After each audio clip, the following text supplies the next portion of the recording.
Mazmur 90 ayat 10, 11, dan 12. Inilah sabdanya. Masa hidup kami 70 tahun, dan jika kami kuat 80 tahun, dan kebanggaannya adalah kesukaran dan penderitaan, sebab berlalunya buru-buru dan kami melayang lenyap. Siapakah yang mengenal kekuatan murkamu dan takut kepada gemasmu? Ajarlah kami menghitung hari-hari kami sedemikian hingga kami beroleh hati yang bijaksana. Demikian firman Tuhan, Mazmur 90 ayat 10 sampai dengan 12. Yang berbahagia barang siapa yang mendengarkan firman Tuhan dan yang memelihara dalam kehidupan setiap hari. Haleluya. Haleluya. Haleluya. Haleluya.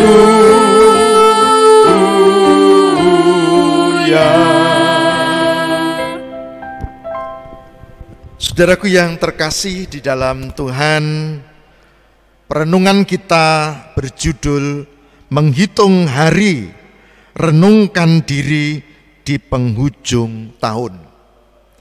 Menghitung hari, renungkan diri di penghujung tahun. Saudara, ada yang mengatakan bahwa kalau Alkitab ini tebal, lembarannya banyak, halamannya bisa mencapai ratusan, bahkan mendekati 500 halaman. Tapi kalau hidup kita diibaratkan sebuah buku, hidup kita hanya terdiri dari 3 lembar, bukan ratusan. 3 lembar. Lembar pertama namanya masa lalu. Lembar kedua namanya masa kini.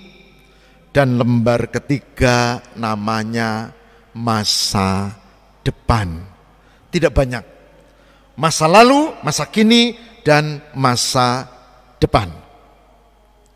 Nah, itulah kalau hidup kita diumpamakan seperti buku.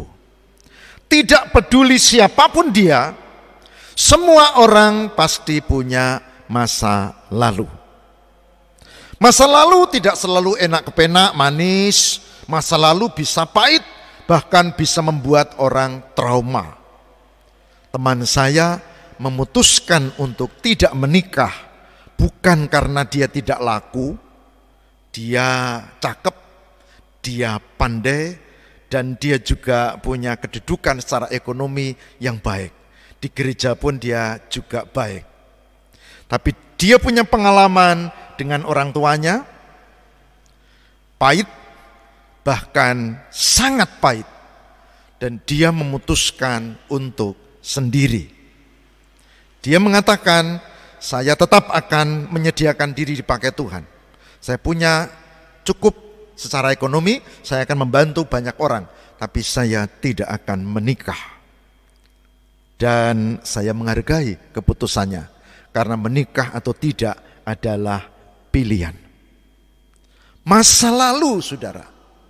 Masa lalu. Masa lalu bisa membuat orang menjadi beringas. Masa lalu bisa membuat orang selalu kecewa dan tidak pernah bersyukur. Tapi masa lalu juga bisa membuat orang menjadi tabah. Masa lalu bisa membuat orang menjadi kuat, pejuang. Masa lalu bisa membuat orang menjadi optimis. Tergantung sikap kita. Kita bisa menghitung dari kacamata positif atau negatif. Barangkali ada yang kehilangan orang yang dicintai di masa lalu, atau mungkin tahun ini. Barangkali ada pengalaman pahit di tahun ini. Pandemi COVID-19 meluluh lantakkan segalanya. Saya kehilangan sahabat, saya kehilangan anak asuh, saya kehilangan keponakan yang masih punya anak kecil-kecil 3. Saya kehilangan juga teman-teman yang dekat. Bahkan saya dan istri saya ketika melewati rumahnya berujar, sayang sekali kita tidak bisa menghantar ketika dia berpulang. Kata istri saya, dan saya menjawab, iya tentu saja. Karena waktu itu saya pun terbaring hampir mati karena COVID-19. Dan teman saya berpulang karena COVID-19 juga. Saudara, silakan dihayati masa lalu panjenengan. Tapi saya menyarankan menghitung masa lalu jangan dengan satu kacamata negatif, tapi gunakan kacamata positif juga. Karena di balik pengalaman duka, di balik kesulitan dan masalah, ada kehendak Tuhan yang tidak selalu kita mengerti. Saudara-saudara, semua orang punya masa lalu, silakan. Ada masa lalu yang pahit, ada yang sebaliknya. Tapi orang bijak, dikatakan di ayat kita, mampu menghitung hari. Bukan menghitung hari Senin Selasa, tapi menghitung, melihat masa lalu dengan bijak. Masa kini kita tidak sulit menjalani. Setelah ini saya akan ini, silakan. Besok saya begini, silakan. Masa depan agak susah, saudara. Saudara tahu masa kini gas naik. Saudara tahu minyak goreng naik. Apa artinya jika ibu bapak saudara melihat masa depan dengan kacamata negatif, pesimis, maka kita akan takut. Persis kalau kita melihat masa lalu dengan pesimis, dengan negatif, kita juga akan terpengaruh secara negatif. Tapi hari ini saya mengajak untuk berefleksi. Yang pertama, ayat 10. Masa hidup kami 70 tahun, kata Musa, ya, Nabi Musa. Dan jika kami kuat 80 tahun. Saya beritahu, saudara cek di Alkitab, umur Musa lebih dari 100 tahun. Meskipun dia mengatakan hidup kami 70 atau 80. Musa itu lebih dari 100 tahun. 115 tahun kalau tidak salah. Oke. Jadi apa yang dimaui di ayat 10? Hidup manusia terbatas. Siap atau tidak, jika waktunya tiba, kita akan berpulang. Saya mau kasih tahu, jika orang menyadari hal ini, maka dia akan jalani hidupnya dengan bijak. Karena hidup ini terbatas. Terbatas dimanfaatkan yang baik-baik tentu. Ini yang penting. Pada ayat 10.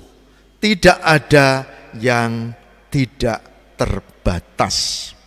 Ayat 11 itu refleksi. Siapakah yang akan mengenal kekuatan murkamu dan takut pada gemasmu? Selama hidup, apakah kita berefleksi, apakah kita menghayati, apakah saya, apakah saudara merasakan tangan Tuhan yang ambil bagian dalam hidupmu? Ini sebuah refleksi.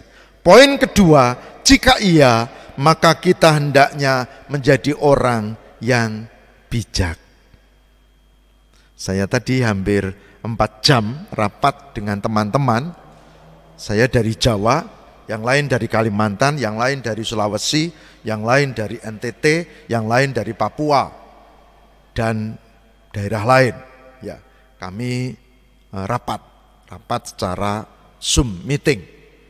Dan sebelum rapat kami berbincang tentang kondisi masing-masing daerah, mengeluh banyak hal. Inilah kehidupan. Dan saya tidak berkhotbah, saya cuma merenungkan, saya mengatakan, apakah di tengah kesulitan dan persoalan kita menghayati ada tangan Tuhan? Itu refleksi. Yang terakhir, yang ketiga, ini yang sangat penting. Ayat 12 dikatakan apa? Dikatakan, ajarlah kami menghitung hari-hari kami sedemikian. Menghitung hari sedemikian, bukan untuk pesimis, bukan untuk pendekatan negatif, bukan untuk menjadi kita trauma, bukan untuk kita berubah menjadi orang yang tidak bagus, tapi dikatakan di sini, hingga kami beroleh hati yang bijaksana. Jadi menghitung hari, merenungkan masa yang terbatas, tangan Tuhan berkarya, di sini dimaksudkan untuk beroleh hati yang bijaksana. Saudara-saudara, warga GKJ Purworejo maupun segenap yang mengikuti program ini, mari kita belajar untuk lakukan ini, menghitung hari. Bagi yang punya rencana untuk anak atau cucu, coba hitung hari dan serahkan Tuhan. Supaya apa? Supaya tidak cemas, lalu dapat hati yang bijaksana. Yang punya persoalan dengan sakit penyakit, baik diri, pasangan maupun anak atau teman, coba menghitung hari, berserah kepada Allah. Yang punya cita-cita studi, yang mencari pekerjaan, yang ingin mendapatkan pasangan hidup yang cocok, coba menghitung hari, berefleksi, dan memohon supaya Tuhan menyertai kita. Ini poin yang ketiga yang sangat penting. Menghitung hari, renungkan diri di penghujung tahun. Saudaraku yang terkasih, di luar sana setiap tahun baru orang jalan-jalan, lalu ada di alun-alun, enggak tahu nanti dilarang apa enggak ya. Tapi biasanya kalau tahun lalu kan begitu. Mereka hanya melampiaskan tahun baru tanpa ngerti. Saya kadang-kadang geli karena tahun baru ini adalah tahun baru Masehi. Bapak Ibu Saudara tahu apa artinya Masehi? Apa artinya Masehi? Masehi itu artinya Kristen. Jadi tanggal 1 Januari itu tahun Masehi, tahun hitungan Kristen itu. Yang menyambut hiruk pikuk di luar sana bukan kita, tapi jangan tanya apakah mereka menghitung hari, apakah mereka mendapat hati yang bijaksana, enggak usah tanya, kita sudah tahu jawabnya. Tapi kita yang di dalam Tuhan, hari ini saya mengajak, mari kita menyambut juga tahun baru Masehi, tapi dengan menghitung hari, dengan berefleksi supaya beroleh hati yang bijaksana. Saya mengajak membuat tradisi untuk merenungkan diri secara mendalam. Yakinlah Tuhan memberkati kita. Amin. Kita mengambil saat hening.